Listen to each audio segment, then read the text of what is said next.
Bonjour à tous, bienvenue sur la chaîne YouTube de Campus Langue, une chaîne sur laquelle vous allez apprendre toutes les astuces pour parler comme un Français. Dans ce nouvel épisode de En français s'il vous plaît, vous allez apprendre des expressions qui vous seront utiles pour aller faire vos courses dans une situation formelle, administrative, professionnelle ou informelle, entre amis, en famille. On y va!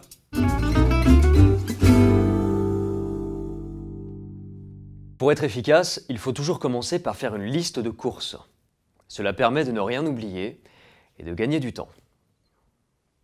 Commençons par les produits de la mer, par exemple. Où allons-nous aller si je vous dis poisson? Eh oui, vous l'avez deviné, nous devons nous rendre à la poissonnerie. Vous pourrez y acheter des poissons entiers ou en filet. Si vous aimez les fruits de mer, comme moi, vous achèterez une grosse poignée de crevettes ou une douzaine d'huîtres. Pour ceux qui préfèrent la viande, vous irez à la boucherie, qui parfois est aussi une charcuterie. On y trouve du jambon que vous achèterez en tranches, des saucisses, du saucisson, des pâtés et plein d'autres spécialités. Vous êtes végétarien? Alors rendez-vous chez le primeur. Vous y trouverez des fruits, des légumes de saison et souvent même des produits exotiques. Vous pourrez acheter une salade, 3 pêches, 1 kg de pommes de terre ou 1 livre de haricots verts. La France est le pays des 1200 fromages.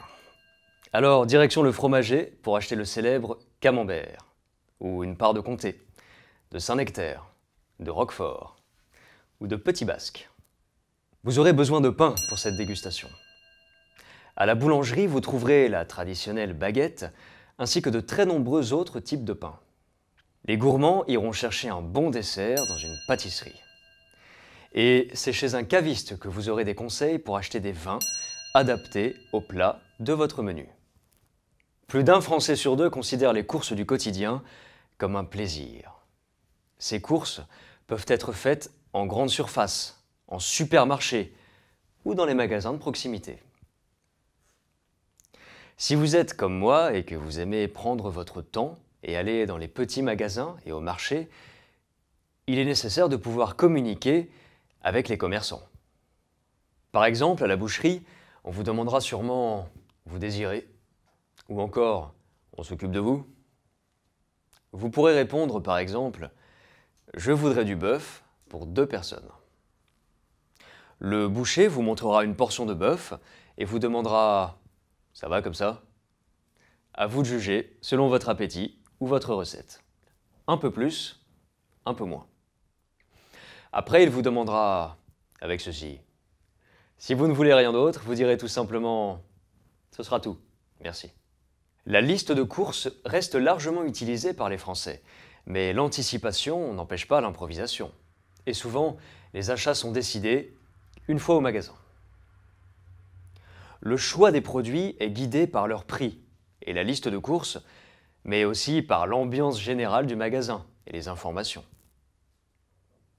Une tendance importante ces derniers temps est d'avoir une alimentation variée, ni trop sucrée, ni trop grasse. Allez, il est temps de passer à notre rubrique sur les expressions françaises. Aujourd'hui, une sélection spéciale en provenance de notre primeur favori. J'espère que vous aimez les fruits et les légumes. C'est parti. Moi, j'ai un vrai cœur d'artichaut. Ça veut dire que je tombe facilement amoureux. Mais heureusement, je ne suis pas une bonne poire. C'est-à-dire qu'on ne profite pas de moi facilement. Par contre, je suis un peu soupe au lait. Cela veut dire que je me mets facilement en colère. Mais soyez-en sûrs, je ne sais pas raconter des salades. Autrement dit, je ne mens jamais.